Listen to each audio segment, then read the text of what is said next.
out with the old monitor, as you can see, this is a nasty line, and it's annoying, especially if you read something and you have to move the windows left and right to see what it says. So this monitor will go out and say hello to the cheapest monitor that I could find for the specs. LG 24MR400, 24 inches, 100 Hz and AMD Freesync. So let's open it and see what's inside. So we can see that this is the front, so I'll open it in this way. So the whole box will just come out, and inside we have the charging cable. So it comes with an external power supply. Then we have some instructions and an HDMI cable. The packaging is quite simple, but I didn't see the stand. So we have the stand, it's plasticky. We have the monitor holder, and as for the monitor itself,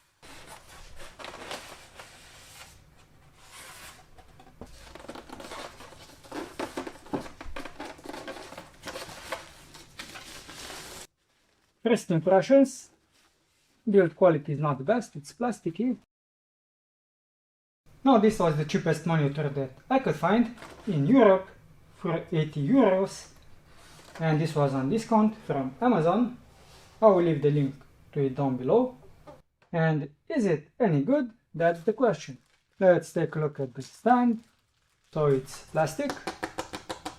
The monitor stand, or the monitor holder, so it has some alloy inside, so it can hold the weight, and this is made of steel, and the casing is plastic. And this will simply mount like so, and screw in the screw. And don't be like me, don't do this over the monitor.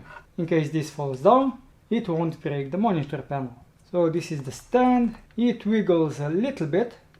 This is the maximum that I can tighten it. Still wiggles a little bit to the left and right. Hopefully this won't present any issues. And finally, let's mount it. This should simply slide on. So that clipped. We can now tilt it backwards and forwards, and that's about it. You don't have any height adjustment, and you don't have any pivot to the left and right. If we take a look at the back, now on the back you have the button to turn it on and use the settings. So this is the thumbstick. On the left side, on the back, you don't have anything. You have the VESA mount. I believe this is 10 by 10. And then you have the DC in. This is the power supply that it comes with. You have an HDMI port, and all of the cheaper options of the monitors come with this sub-in, which is the VGA, which is unfortunate, but that's how it is. And then you also have output for the headphones. So those are the features. This is the power supply that it comes with, and the HDMI cable. Now, if you want to have the full 100 Hz experience, I do believe it's only possible with the HDMI and not with the VGA cable. So the monitor is now set. I hope everything will look okay, because previously I was shooting at the monitor straight on and I had some moiré effect. So on the back you'll find the thumbstick. You have to push it in to turn the monitor on. And before I do, let's take a look at the wobble test from the side.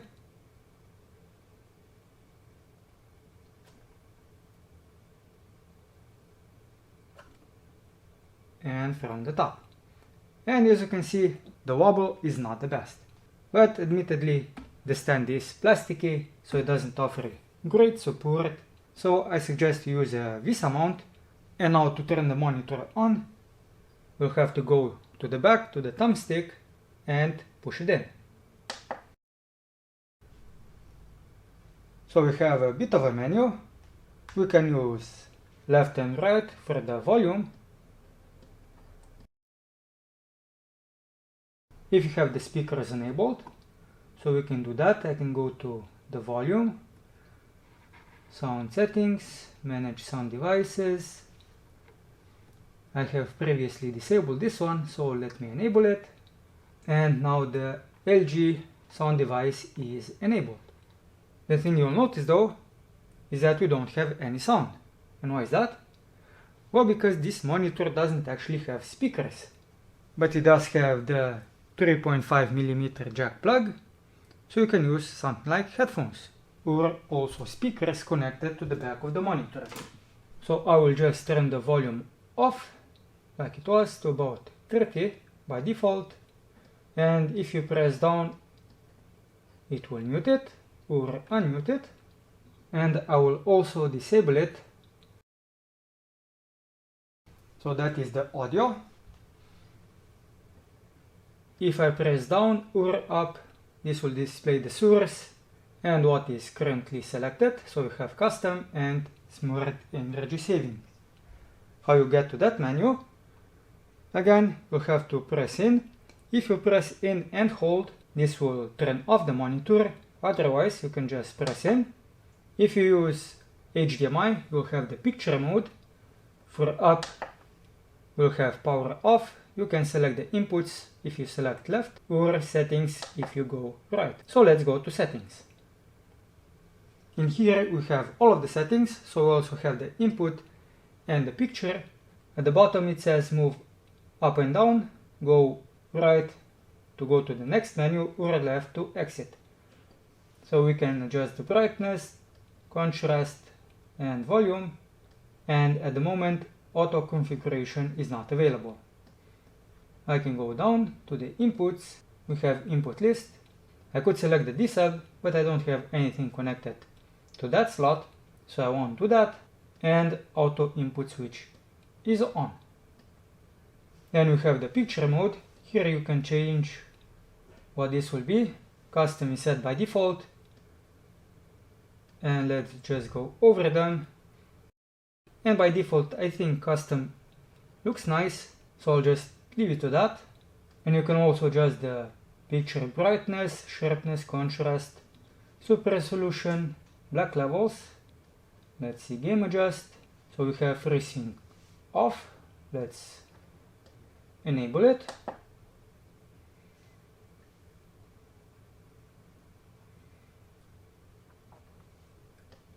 The response time is set to fast. We could also go with faster. For now I'll just leave it as is. Let's go to general, and here we have the language, smart energy saving. You can disable this or change it how you want. Automatic standby, by default this is set to 4 hours. I have disabled this. You can lock the on-screen display, and lastly we have the information. And if you see, we have 1920 by 1080 at 60 Hz. But this monitor supports 100 Hz. But we don't have any way to set this in the OSD, so we have to go out. Now I have an NVIDIA GPU, 1066GB. You have to go to NVIDIA settings. If you have an AMD card, you'll go to AMD settings. Now before I make any changes, we can go to the UFO test site. So we have 60 FPS at 60 Hz. The 15 and 30 FPS are unbearable. The 60 FPS, it's okay, but not the best. So now we can change the refresh rate of the 1920 by 1080, which is selected by default, but we can't. So we could maybe make a custom resolution. This is what usually helps. Make a custom resolution, 1920 by 1080 at 100 Hz. And if I use test, it says that this resolution already exists. Okay, so let's go back, go a bit down. We do see the same resolution of 1920 by 1080, but this one does have 100 Hz and 75 if you use the VGA connection. So I'll go with 100 and click apply.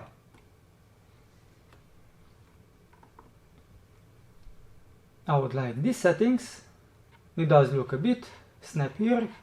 So let's go to the UFO test website, and now we changed to 100 FPS at 100 Hz.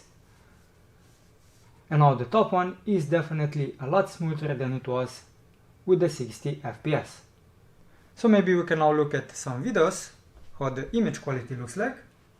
And I would say out of the box, this looks really nice. Now I zoomed out a little bit so you can enjoy the view, and also because this camera doesn't represent what is actually visible on the monitor. You may see some artifacts on the monitor while you watch this video, but they don't actually show up. This is because of the camera. And while this is playing, let's go over some specs of the monitor. Now, is this the best monitor that you can buy? If you're in Europe, then yes. If you're in the USA, you probably have some deals that you can get a better monitor. But for $80 or 80 euros, this is pretty much what you can expect to get. But if you have twice the budget, you can pretty much get the gaming monitor with 160 Hz and all of the jazz. So this is Last Epoch. It's still in beta, but it should be out really soon. So at the top we have 100 FPS. This is pretty much me being capped with this monitor. Could I go over this? Let's see, limit FPS, I can unlimit it, apply changes. So outside of the menu, I do have more than 100 FPS. I hope that in-game we won't have any issues, as we saw with the previous videos. At the moment I don't see any issue with the monitor itself, and it's responsive. I don't notice any input lag or anything like that. Admittedly, this is not an FPS game. So this is Fortnite. The FPS is jumping wildly because I don't have it limited. So in this hub, the FPS goes from like 120 to 200 and something. But let's see how this will go in the actual game. I don't see any issue with the monitor in this game as well. If there is any stutter or something like that, it's because of the PC.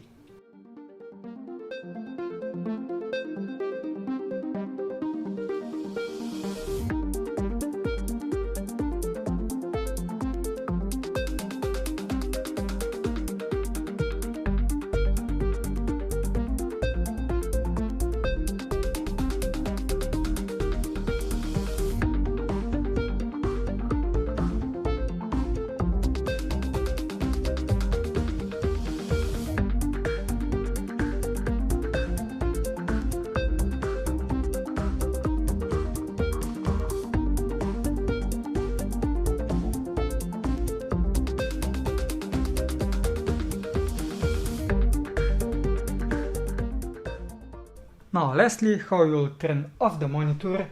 As you can see, it doesn't have any light indicator. So if you want to turn it off, you have to either press in and hold, or then go up. And also when you turn off the PC, you can do the same thing. So press in and go up to turn it off. If you enjoyed the video, like and subscribe. And if you have any comments, what I could improve, leave them down below.